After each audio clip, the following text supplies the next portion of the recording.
Hey there, DBI. This is Riz. I am your retired admin, and this is going to be a video of the roleplay review, The Tipping Point. This log stars Eichenbahn on his mortal Cyber and the infamous Lysyko. Um, the reason that I'm doing this log, these are my notes here, are it's two reasons. One, Eichenbahn, Luke, my best friend, Cyber, does a lot on DVI. He does the most out of anybody here, and he always takes time for the logs that he really likes or the ones that he finds really good to make a short video of his own. So I figured the least that I can do outside of just writing a comment for his log would be do a video response, because there was way too much that happened in this log to just type it all up. I'd be typing 6 pages to go over everything that I really liked about it and some of the things that I think we should just discuss. So here we go. So yeah, like I said, this is Cyber and Lysyko, two characters who I think have a lot of history in DVI and a lot. If you've been catching up with roleplay or if you've just been reading what they do, they are. I'm just gonna come out and say it. Two of the scariest characters that probably have ever existed on page. Um, and the first thing that I have written down as far as my notes is that this was a very Batman versus Batman kind of fight. And I wouldn't say it was Batman and Joker, but neither one of them really fit the Joker kind of like chaos theory. Both of these characters are kind of wrapped up in um, being like these kind of technology slash ninjas, and they really excel in that. Both of them have like kind of a covert ops um, intelligence and military background. So I thought it was very cool to see these two characters go head to head against one another. And one of the things that I said, the Batman versus Batman part, it's control versus control. And what I mean by that is that these are two characters who set up to never fail. And that's not a knock against the people who are writing them. That's the character and how the character portrays itself. Cyber, on all of his missions, has prepared himself as any covert op would, or anybody who's in this line of work they would do. He really digs deep and knows the ins and outs, all the exits and entrances, and how many people are supposed to be guarding, who he's got to take out first, last, second, where's his target going to be, if his target moves from point A, where's point B, points of ingress, windows, all this stuff. Everything that, again, an agent of his caliber would. And Lie is kind of the same way. Lie is this shadow agent who's been trained by the government to do the same exact thing, to know, the ins and outs of his opponent or the people that he's going after.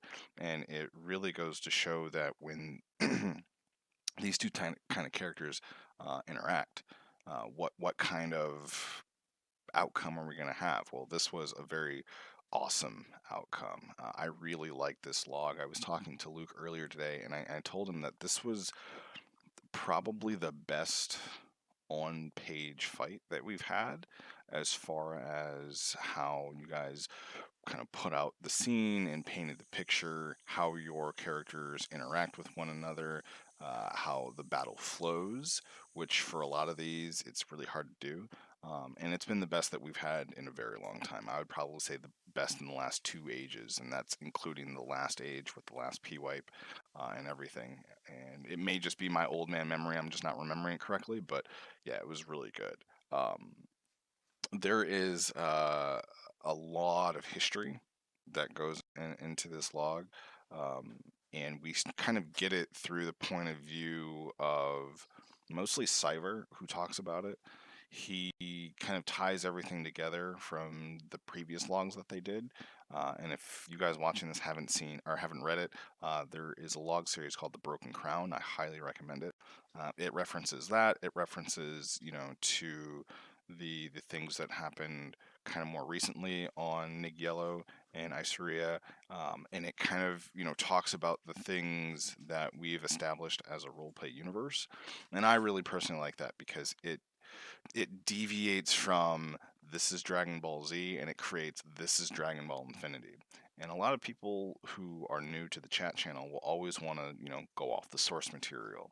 And as Luke said in his last video, we are kind of particular about what kind of bios that we auth, what kind of things that we allow on chat.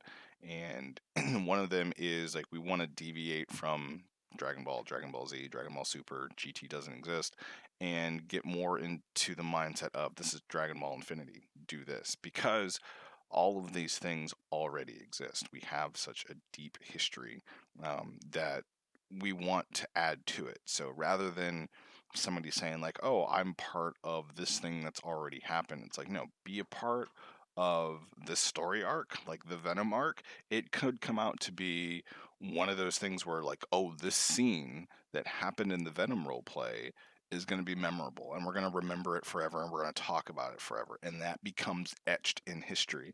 And so for Cyver and Lai to use that, it just creates a more living world, right? He even, like Luke said in his last one, that Indon, I do believe, was the guy that was the hero of that log, and he was the one that rallied together. And it should be that people carry this over. Some new role player, Coda, for instance, could be talking with a new role player and be like, "Oh yeah, let me tell you the story of Indon, and the legend that started with him, fighting Venom on this day." And yeah, that stuff is really really cool. And tying it all together just gives our verse, that's what we call it. We call it the verse.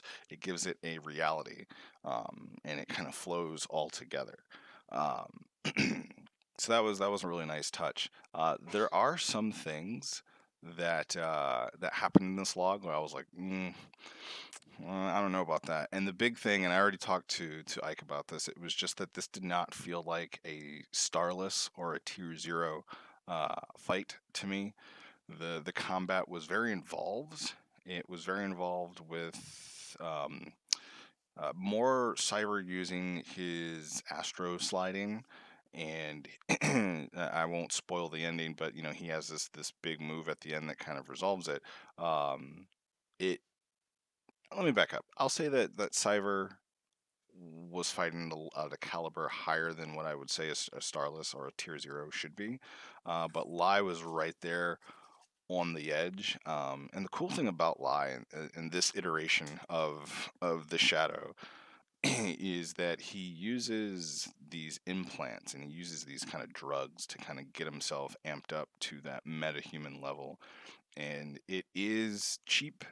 It is a way out, but I like it. I approve of it. I really think it's ingenious, actually, that he has found this way to keep his character kind of grounded in, like, I have these abilities and that's it. I'm just a guy who's been trained really well. But if I need to, I can use these other items to get me to fight, this Super Saiyan that's going nuts in Vitae City. So I think it was a really nice balance, and I really liked how you guys played to each other's strengths and played also to your own weaknesses. There's one part in the middle of the fight where Cyber just comes out and says, "He's like, hey, if I engage with hand-to-hand combat with you, you're gonna win. Like, you are way better than me. So I'm gonna stay back. I'm gonna pew pew. I'm gonna zone you out for all you fighting game fans. I'm just gonna shoot this gun, and you're gonna have to deal with it." And uh, being that it was you two, you guys are admins or former admins or faux admins, I'll even say it at sometimes, and you know how to be fair, which is kind of hard to do with two people who are more concerned about I need to win this fight rather than I want to tell this cool story, and that's what we got. Um, and going back to what I said originally, control versus control. So at the very beginning, Cyber is captured and being interrogated, and Lai, being the agent that's doing the interrogation, is 100% in control. He has, Cyber chained up. He has a squad of people who are ready to help him. Uh, the vessel that they're traveling on is his, and everything that Cyber needs is got to go through him to get to. And I think that's really cool and a little dangerous. It's dangerous on the part of I don't know if I would give everybody on chat that much control over a setting and scenario. I don't know if I would give them a whole army at their disposal, because at one point, Lai does say like, "Hey, if this guy gets out, if I can't get him under control, put in Substance X." And I'm like, what is Substance X gonna do? Like, where is that gonna come in? How is it going to affect this story? Um, and again, it's Lai and Ike have worked it out. You know, they talked about things and they really planned everything out. I feel, to make it fair and make it fun. So I was okay with it, and it was never an issue. If you guys want to delve into something like that, talk with Ike, myself, any of the roleplay admins, before you're like, hey, I want to be general of an army, because it can get really out of hand. It can turn into like, well, I'm fighting this guy, we're the same tier, but I'm in the military, so I'm going to have these other, people come in and help me, and then I win every advantage. Um, and on the reverse of that, though, Cyver is also in control because he's like an action hero movie.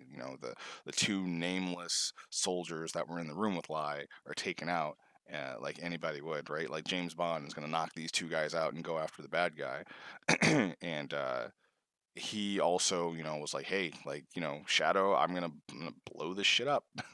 I'm gonna do this and I'm gonna do that, and I got all these gadgets of my own that are gonna help me out. And again, if it was anybody else, I would be reading this like, ugh, I hope this all pans out. But I had faith in these two, and it did. It came out really well. And if you guys have noticed, I'm not really telling you what's going on in it because I want you guys to read this story. It's something that everybody should read because again, it was one of the best ones that I've read in a while. And all that kind of leads me into the next thing I want to talk about, which is control versus the dick waving, right? Uh, Doing something to tell a great story, putting your opponent in a really bad situation, not because you want to win, but because the story is going to be better and enhanced. And I think everybody who goes on chat should have that kind of mindset going into it. They should always be thinking of, I want to make this story uh, cooler and better rather than I want my character to win this fight against that character. Um, Unless that is the motivation of your character. For those of you who don't know, my mortal, and the one that I'm playing the most, is Nova. And she is very competitive to where she does want to win a lot. And so I role play and I write her that way. Um, but it doesn't always have to be like, oh, I need to make up some impossible situation for me to win. And getting into these big chat OOC arguments and stuff like that. Like we don't want any of that, right? Like we just want role play to flow and happen and everybody to have fun. So that's where these two characters who I've said are the scariest I've ever encountered, because of how much control they have over the scenario. I don't think I would ever approach Cyver thinking like, "Oh, I'm tier two, you're starless, or you're tier one, you're tier zero. I'm absolutely going to win because if it's going to become an engagement, Cyber's probably going to set the setting. He's probably going to set the tone. He's probably going to set the pace. Like this is a character that you don't interact with unless he wants you to interact with him. And Lai is kind of the same way. If you approach Lai Psycho, he um, probably has everything set up to where if things go bad, he'll go with toe to toe with you. But if it really gets down to it, he's like, all right, well, I got this bomb hidden behind here. I have things, and things are set up, and things are ready, and you are going to die if I really needed to. Um, so yeah, that's fantastic. But back to Lie. Lie Psycho, sorry, has been around chat for as long as I can remember. This purple-eyed uh, legend. We'll just say that because it's even stated in the log itself. Like he is a legend. He is a bigger legend than I would say any of the Kumishura school, any of the Psy Hardens. He's a bigger legend than I would say Red Shot. He's a bigger legend than the whole Nigmas tribe. He's been around just Dragon Ball Infinity's roleplay probably since DBI came into existence. And this log involving him is the best that he has ever been. Luke talked about having stuff that's up here and stuff that's down here. This is an up here log for Lai, mostly because we get to see a Lai who is Agent Lai of the EDF, who is fighting for a reason, fighting for a purpose that isn't, I hate the government, I'm going to stick it to the man. We get to see him actually activated as an agent, not this ex-agent, not this, this dude who got out of it all, and we're trying to get him back, right? Like that's the stereotypical action heroes, like, oh, I was in there and I was the best, but I got out. Now they want me back in. Like, no, this is Lai in his. I mean, he's 40 years old, so I can't really say in his prime, but this is him in his prime. Like he's in the system. He's fighting for it, and I think it was a breath of fresh air. I loved seeing that he was like, "Hey, I serve, right? I serve Earth. I'm a fighter for Earth." I think if Lai, if you can harness that to where you're going right now with the character, um, to give him motivations that he cares and that he wants to do things, I think he'll be a much better character to interact with. One, he'll be a much better character to just read on page. Because I'm not gonna lie, like his grudge against all government after all these years, it's kind of old, and like Luke said, we've seen this character, we've seen him a lot. He's getting predictable, but this threw me for a loop, right? Like it was like, whoa, like, all right, I like this dude, and it really seemed like between these two characters there was motivation behind both of them, and motivation that was believable. And it wasn't one of those of, I just want to put my character versus your character and we're just going to see what happens. No, like it was, Cyber, everything believed, everything he believed, everything he was trained for, versus Lai, everything he believed, everything he was trained for, and it worked out. So kudos to you guys. It had a great ending. Uh, I don't like Cyber. We talked about this. Ike, we talked about this. I don't like how Cyber pulled this off, right? I don't like where he was, but you kind of explained it still. But I do believe that the ending, it needed to work out that way. I'm glad that it worked out that way. Um, yeah, I think that's kind of it. We had Lie the Fighter for Earth. Oh, there is one thing. Binary, I love it and I hate it. If you guys ever see something of Cybers and you see binary, go into Google and translate it. It enhances the story. Spoiler alert. Um, so yeah, that was pretty much it. It was a great log. Good job, you guys. Great for being a great example for everybody. A motivator for those of us who want to get to a up here log, right? Get to that level. And I guess for everybody else, do go read the log. It's called The Tipping Point with Lie and Cyber. And I will see you guys on chat.